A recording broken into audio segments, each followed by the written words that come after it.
خطاب فصل ہے حدیث مصطفیٰ حیرتوں میں عقل ہے حدیث مصطفیٰ۔ حضرت براء بن عازب رضی اللہ تعالیٰ راوی ہیں، آپ فرماتے ہیں ما رأیت من ذی لمتی فی حلۃ حمراء، میں نے نبی پاک علیہ السلام کو آپ سے زیادہ سرخ رنگ دھاری دار جو سرخ رنگ کا جبہ ہے اس میں آپ سے زیادہ میں نے کسی زلفوں والے کو حسین نہیں دیکھا، سب سے زیادہ خوبصورت آپ تھے۔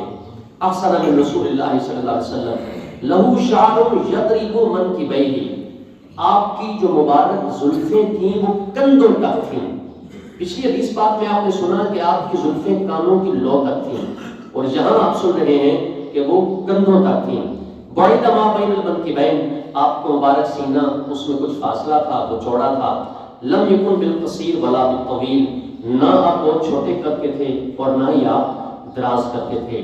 یہاں آج کی دو احادیث میں جو ایک چیز بار بار ذکر کی گئی وہ ایک تو یہ کہ نبی پاک علیہ السلام کا جو حسن ہے، حضور کی خوبصورتی ہے، یہ آپ سب سے زیادہ سن رہے ہیں۔ اور اس موضوع پر آگے بھی کچھ روایات آئیں گی، وہاں ہم جا کے مزید تفصیل سے کلام کریں گے۔ جو دوسری یہاں بات کی گئی وہ یہ کی گئی کہ نبی پاک علیہ السلام کی مبارک زلفیں کتنی تھیں، یعنی ایک روایت یہ ہے کہ کانوں کی لو تک تھیں، اور اگلی روایت میں یہ ہے کہ آپ کی مبارک زلفیں کندھوں تک پہنچتی تھیں۔ سرکار علیہ السلام کی زلفوں کے بارے میں تین طرح کی کیفیات احادیث میں بیان کی گئی۔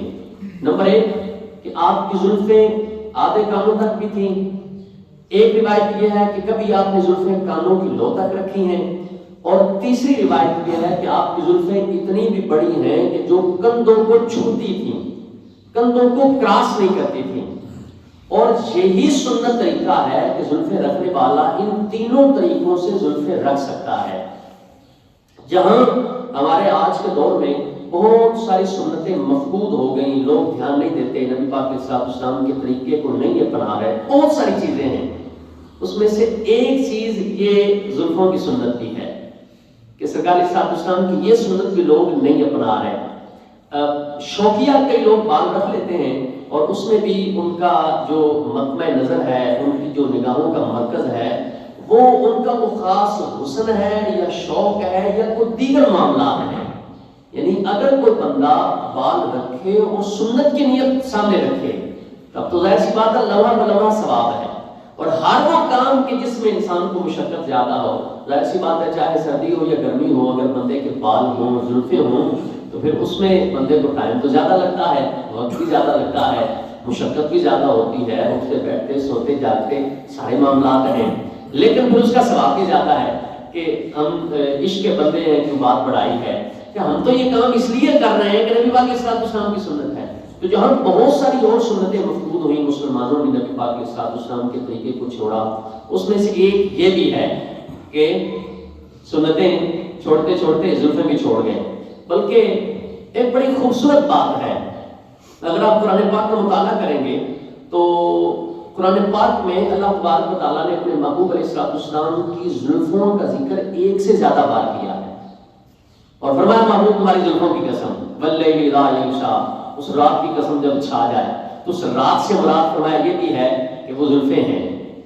ٹھیک، ایک بڑا خوبصورت شعر ہے، وہ میں شعر سنا کے آپ کو بات اختتام کی طرف لاتا ہوں کہ شاعر نے نبی پاک علیہ السلام کی زلفوں کو بیان کرتے ہوئے بڑے شاندار انداز میں بیان کیا۔ فرماتے ہیں سونے شان کمال نے تیریاں زلفاں دے،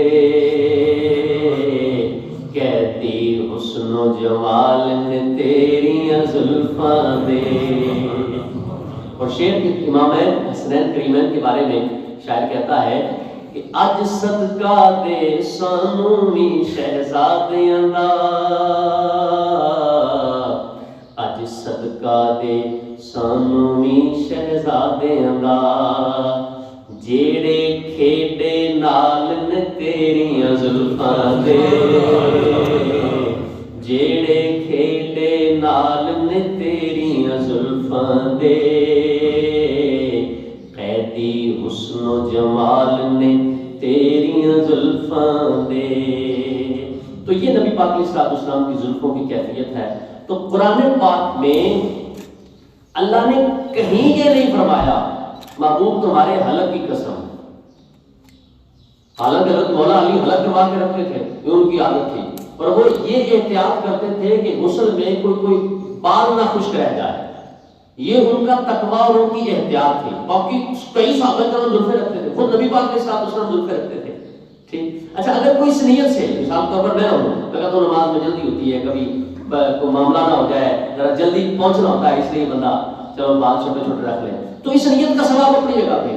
لیکن ہمارے یہاں مسئلہ تو یہ ہے کہ ایک ہے بندہ سیدھے راستے سے بھٹکا اور الٹے راستے پہ نہیں گیا، ٹھیک، تو کچھ نہ کچھ عمل ہو سکتا ہے.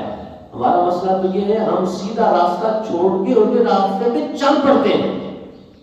یعنی ہم ایسا بھٹکتے ہیں کہ ایک تو یہ جرم کرتے ہیں کہ سیدھا راستہ چھوڑ دیتے ہیں. ٹھیک. مثال کے طور پر وعدہ خلافی نہیں کرنی چاہیے. یعنی طریقہ یہ ہے کہ بندہ وعدہ پورا کرے. ہم وعدہ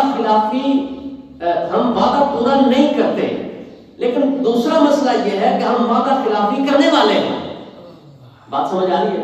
یعنی ہم ہونا یہ چاہیے تھا کہ ہم نبی پاک علیہ السلام کی سنت کو اپناتے اور یہ زلفیں رکھتے ہیں، ٹھیک، لیکن ہم وہ زلفیں تو نہیں رکھتے. ہم کرتے کیا ہے؟ ہم پورا اللہ جانے کوئی باندر کٹنگ کرواتا ہے، کوئی کون سی کٹنگ کٹواتا ہے، کوئی کون سی کٹنگ کرواتا ہے، اور بلکہ عجیب و غریب سے سٹائل، داڑھیوں کے سٹائل عجیب و غریب ہیں، بالوں کے سٹائل بھی سمجھ نہیں آتی کہ ایک سائڈ تک بلیڈ لگانے کا مقصد کی ہے. بھئی ایسا کون کرتا؟ ایکٹر کرتے ہیں. نبی پاک کا یہ طریقہ نہیں ہے. فلم سٹار ایسا کرتے ہیں، جو ڈرامے باز ہیں وہ ایسا کرتے ہیں. نبی پاک کا تو یہ طریقہ نہیں ہے. کبھی بال کہاں سے بنوا لیے، کبھی کہاں سے بنوا لیے، کبھی کہاں سے کیا کر لیا، کبھی کیا کر لیا. جو کل آپ حدیث پاک سنیں گے اس میں اور بھی بہت ساری نبی پاک کی سیرت اور آپ کی خط و خال کے بارے میں تفصیل سے گفتگو ہے. بہرحال ہمیں چاہیے ہم نبی پاک علیہ السلام کی سیرت و سنت کو اپنانے کی کوشش کریں. اللہ ہمیں عمل کرنے کی توفیق عطا فرمائے. آمین. وما علینا الا البلاغ.